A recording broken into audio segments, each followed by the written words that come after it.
Hey, what's up, ladies? Welcome back to Music and Beauty TV. It's me, Miss Ruby. Thank you guys so much for your love and support. Just as I promised in my last video, this is my first impression video of what it's like to wear these individual crochet faux locks. First of all, I was really excited to get this style because, like me, I'd be like, baby, I'm about to get some dreads in real life. And he'd be like, no. But this gave me an opportunity to experience what it would be kind of like to have dreads. And for that, I love it. That is a pro. I love the fact that I can feel like a dreadlock Rasta queen or whatever. And yeah, I really do like the length. I'm gonna list the details below because off the top of my head, I don't remember what brand of hair this is. We just kind of went to the store and bought what they had. But I really like the length of these faux locks, and I think that the colors work well with my skin complexion. So these are all pros. Another pro is it's very much like having individuals in your hair. So if you're used to wearing individuals, it's so bomb that you can go and buy hair that's already pre-done and you can install it like an individual without having to do as much work. So like basically the amount of work that goes into doing a head of faux locks like this length and this size, I know for me it would be like 15 hours of work.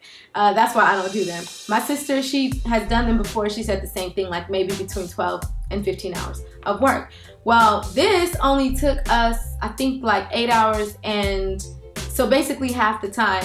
And that's also because we were filming. So I don't really know how long it would have taken had we not filmed it. So I love the fact that it was a lot quicker and I still got to have the look. The hair itself feels really like it's cool. Like, you know what I'm saying? It's not too like stiff. It's not stiff at all, actually. It's weightless. Like, it's not very heavy at all. Like, I honestly believe had we done faux locks the traditional way, this length and size, it would be a lot heavier because you have to use a lot of hair to do faux locks. And it's the same thing as like sometimes girls, like we get individuals that are extra long down to our butt or just extra thick and you putting like 10 packs of hair in your head. This does not feel like that at all. I've had individuals before that I had to like cut just because it was too heavy. With this, I was not tripping at all. So I love that. And then I love the fact that it's versatile. Like, I mean, instead of like, for me, I've never worn actual crochet braids because although I do them on people and it's a popular style, I am like way too much of like a lazy person when I wear my hair. I don't feel like doing a whole bunch of stuff. I want to know that no matter which way I wear it, it's cool. Like, you know what I'm saying? Like, and when you have crochet braids with like the cornrows that you just hook the hair into, there's only certain ways you can wear that hair before it starts looking extremely like odd. So those are the pros. Cons. There are some real cons with this style. I would say that it has partially to do with the way that we installed the hair.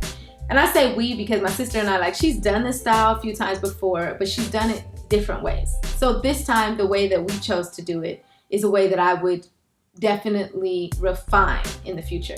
And so, major con, the pain.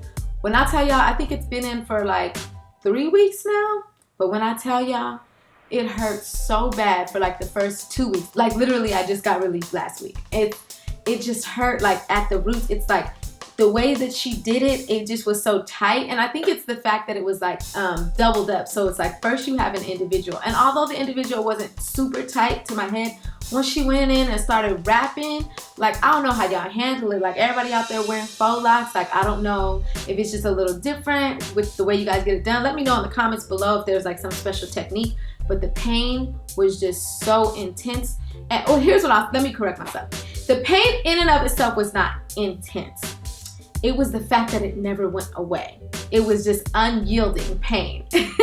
And feeling that tension on my edges, like, you know how sometimes people get them little bumps? Like I was getting them little bumps and I'm not used to that. So that was a lot for me. But you know, beauty is pain, so they say.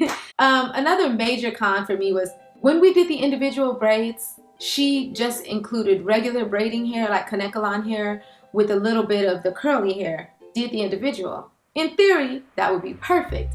But because my natural hair is so like fine and silky, I guess you would say, basically stuff just slipped right off of it. I'm the type of person, when I do braids and stuff like that, I gotta really grip it tight. And that's part of the reason, you know, why it hurt. But the curly hair, it has more of like a silky, like, you know, texture to it as well. So I think that what we should have done was we should have paired the curly hair with kinky hair and braided that in, because that kinky hair would have gripped on tighter to my natural hair.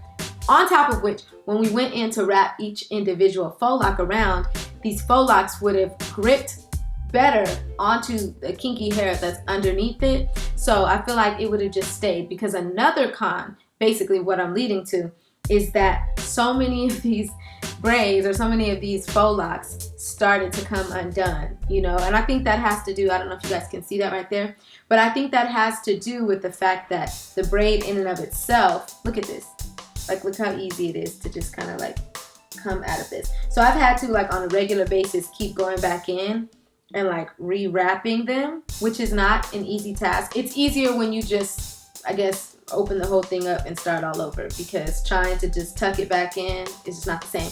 And then that's another con, is that I'm not as good at this as my sister is. So when she was here, she was in town, she would just fix them if she saw them, you know, messing up. But for me, it's like, I don't do this on a regular basis, so, you know. And another con too, like if you're doing this yourself, like right now with me twisting it back in, it's constantly swirling and twisting at my root. That hurts. So what I like to do, which I don't have the tool on me right now, but what I like to do is just like clip it in place somehow, so that, yeah, I guess that works.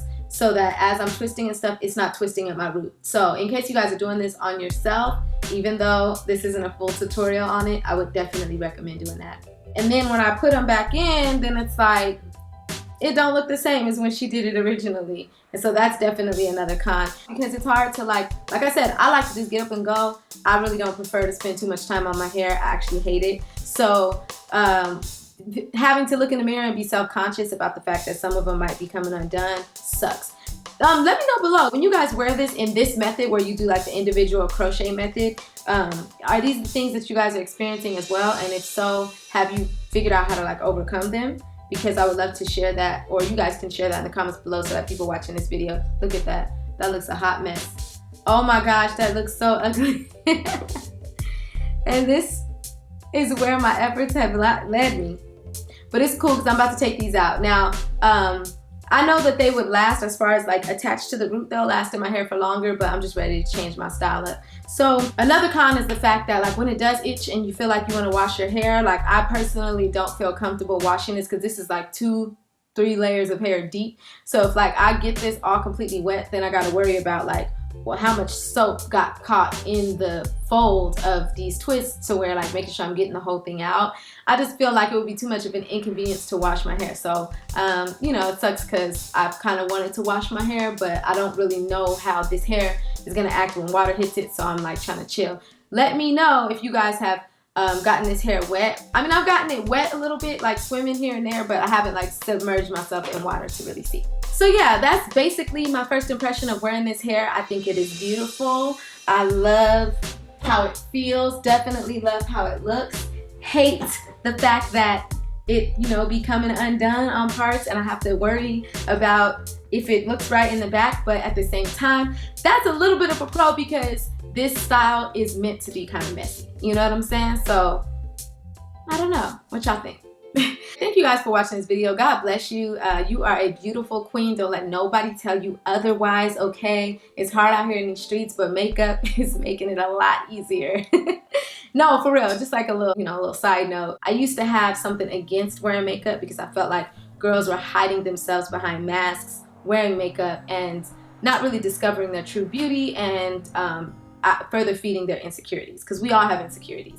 But now with the popularity of it and me meeting people in person and myself going through my own transition, I realized that as long as you have got yourself together before you put the makeup on, meaning your confidence is high, you've dealt with your insecurities in a way that is healing and is affirming to you as a woman, and you just use makeup as just something to doll yourself up, you know, from time to time, all good. But if you guys are still struggling with those things, same goes with your hair. If you're doing your hair in styles because you hate your hair, no matter how cute your hairstyle looks, you're always going to have that insecurity. So I would highly recommend that you guys pray on it, and that you consider looking at what you do have going for you. Skin complexion, hair texture, what are the positives in it? Who out there is worse off, and how can you make the best of what you have? I've learned that making the best of my natural skin makes my makeup look better. Making the best of my natural hair makes my hairstyles last better. And so I just wanted to leave you guys with that, a little encouragement, and hopefully you guys come back so we can talk some more in future vlogs. I never do vlogs because I don't think that y'all interested in watching them. But wanted to just take this opportunity. Thank you guys for listening and watching, subscribing, and sharing. God bless you, and I'll see you on the next video.